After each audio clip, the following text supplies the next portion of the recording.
All right, my name is Ryan Hertline. Today I will be deriving the vector matrix equation for multilinear regression using the minimization of the sum squared error method, and I'll demonstrate that we arrive at the same resulting equation as the previous method, which I used in my previous video, which was the projection method, looking at how the error term or the error vector needs to be perpendicular to the basis vectors. So today we will use, again, sum squared error method, and we'll arrive at the same result. So to start out, we'll write the error using the same equation that we used previously.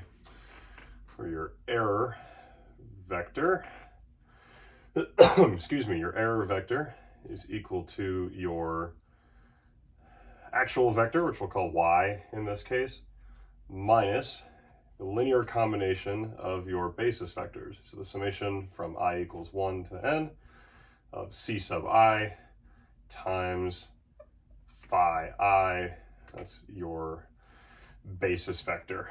So this is that same equation that we saw previously. This is that same equation for the error term that we saw previously, but in this case, we'll be taking the minimization of this error squared to arrive at that same optimal approximation of this vector using a linear combination of those basis vectors. So changing those constants ci times the basis vectors phi I to get our best approximation of that vector y. So we'll square this term. So when we get e squared equals y squared, so we've got the magnitude of our vector y squared minus 2 summation from I equals 1 to n ci phi I plus, now we'll do 2 of these summations now instead of, or multiplied together. So if we have 4 terms from I to n, the resulting vector here will need 16 terms. So we'll have two summations, both going from I to n. But instead of using I, we'll use 2 new indices, p and q, just to help with keeping track. Now these aren't the same as I, they're different, but they're locally defined to this expression here for these summations. But they're the same indices from I to n, but we're just going to use p and q instead of 2 and 2 i's, which would get kind of confusing. So we'll have summation from p equals 1 to n, and then another summation from q equals 1 to n of cp, cq, and then basis vector phi p and phi q. So this is what our error squared term looks like, and we're going to be taking the minimum of this. So we'll set the derivative equal to 0. So we'll do d squared with respect to our coefficients, and for this one we'll take another index, and we'll call this cj, again, just for bookkeeping purposes, to keep track of this expression as we're walking it through the derivation. So to start this out, we're looking at each of these terms in the error squared expression and looking at their dependence on those coefficients cj. So our first term, which is, then I'll draw these out separately and then combine them later. So this first term, our vector y, the magnitude squared, doesn't depend on those coefficients, so that derivative will go to 0. Now this term here, this summation, or 2 summation from I to n of ci phi I, you know what? Actually, I did the multiplication wrong. Oopsie. Okay, so in here, let's see, I will erase and, I will erase this. This actually has a dot product y attached to it. Yes, dot product y attached to it. And then this last term that I erased is going to be the same. So 2 summations from p equals 1 to n, q equals 1 to n, cp, cq, phi p, phi q. All right, my bad. This is going to be better. So this term now is also taking the derivative of this term with respect to our coefficient cj. This is a summation from I to n, and when j does not equal I, this has no dependence on Cj, so this term will go to 0, except when I and j are the same. So this term will go to minus 2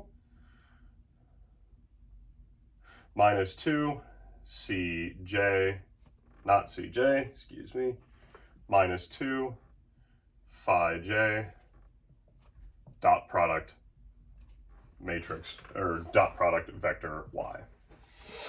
Now with this last term here, we have to consider a couple different scenarios, and those are when our indices p and q are or are not equal to j. So our first scenario is when p does not equal j and q does not equal j. Now in this case, when p is not j and q is not j, there's no dependence on Cj, so that term goes to 0 when we take the derivative with respect to Cj. Now the next two scenarios are similar. We've got when one of p or q is equal to j and the other one is not. So scenario 2, p is not j and q is j, and then p is j and q is not j. Now these are going to do similar things. Now when, let's see, yep, so when p does not equal j and q does equal j, our result is going to be, so when q is equal to j, we're going to have Cj. So then the resultant derivative of this is going to be a summation from 1 to n. Q is equal to j, so that's going to be Cj, and then it's going to be everything else, so Cp. The derivative is going to be everything else except for Cj. Cp phi p dot product phi j, because Q is j in this case. Except this is going to be the summation from 1 to n, except where p, excluding p does not equal j. This term is going to do something very similar. We're going to have the summation where q does not equal j to n. So p is j, so we're going to have Cj here. So then the derivative will be everything that's multiplied by. We're going to have Cq, and then phi j dot product of q. You know, bar there. And then our final scenario is when p equals j and p equals q. Nope. When p equals j and q equals j, excuse me. P equals j, q equals j. And when for this scenario, this term, the derivative of this term with respect to Cj,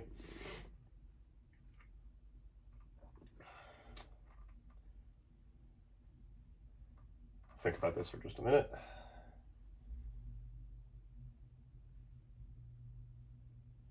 Yep, so when p equals j and q equals j, this term is going to become Cj squared, phi j. So when we take the derivative with respect to Cj, we're going to have 2 Cj, just the power rule, Cj squared. The derivative is going to be 2 Cj. 2 Cj times phi j dot product itself, phi j. Awesome. Now, when we're looking at combining these terms for this whole expression for the derivative of our error squared with respect to Cj, we'll notice that these two summations here, like I mentioned before, these indices are, these indices from p to n and q to n, these are the same indices as what we were looking at before from I to n. So we can combine these. Now you'll notice that there's these are basically the same summation, but they each have a term missing when p does not equal j and q does not equal j. However, we have two of those same terms over here, so we can put one over here and make this a complete summation, and put one over here and make this a complete summation. So if we go back over here and rewrite our derivative of our error squared with respect to Cj, it's going to equal minus 2 phi j dot product vector y. And then we can combine these terms plus 2, and then we'll use another index here, and we'll go back to I. So we'll have I equals 1 to n, That is the worst sigma I have ever drawn. Sigma I equals 1 to n, and we're going to have ci, and then we're going to have phi j and phi I. Phi j dot product phi I. So this is now our equation for our derivative of our sum squared error with respect to those coefficients Cj. Now, like we mentioned, we're minimizing this, or like I mentioned earlier, we're minimizing this to get our best approximation of this matrix Y. So we will set this to 0. And when we do some rearranging, it looks like this. We'll have summation Ci phi j dot product phi I is equal to phi j dot product vector Y. So we can scooch this over here. There's actually a coefficient 2 on that I missed. Move this over here, and then those coefficients cancel, so then this is your resulting equation. Now from here, we can start to see some of the similarities to the equation that we looked at in the previous video, where we were looking at this same linear regression equation, the matrix vector equation for linear regression, using the projection method. It starts to look pretty similar. So if we draw this out in terms of what these vectors actually look like, although before we do that, we're going to rewrite this in terms of another definition of the dot product, and that's using transposes of the first vector. So we've got summation Ci phi j transpose dot product, or matrix multiplication times vector phi I equals phi j transpose matrix multiplication with our vector Y. So if we start to look at what this looks like in terms of the matrices themselves, we'll take this phi j transpose, and we'll just do 3 iterations, so phi 1, phi 2, phi 3, and we're assuming that these vectors start out as column vectors. So when we do the transpose, we flip those, so they're going to be row vectors. So phi 1, phi 2, phi 3.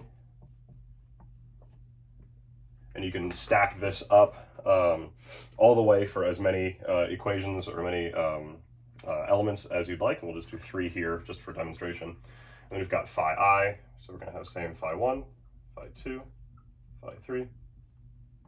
These are still column vectors. And then we have our summation of Ci, which again we'll say that there's only 3 elements here, so C1, C2, C3. And that would continue down to n, however many elements you're working with, equals that same transpose vector here, so phi 1, phi 2, phi 3, times, or matrix multiplied by your vector Y, which is still that column vector over here. And this is the identical layout, the identical equation that we saw before using the projection method. And just like we did before, when you multiply these out, it will result in this case with 3 equations and 3 unknowns, which will allow you to solve for those coefficients C1, C2, C3 for the best approximation of that vector Y. So just like before, this is your design matrix. So A with 2 bars. These are your coefficients. This is your design matrix transpose, same over here. And this is your original matrix, or your original vector that you're trying to approximate, which in this case is Y. I think we called it V in the previous video, but same thing. And yeah, so just like before, the resultant is the same number of equations and unknowns for however many elements you are looking at approximating for your linear combination of basis vectors to approximate your vector Y. And yeah, so using the minimization of the sum squared error, we arrived at the same matrix vector multiplication equation, or yeah, matrix vector equation for linear regression. Thanks so much.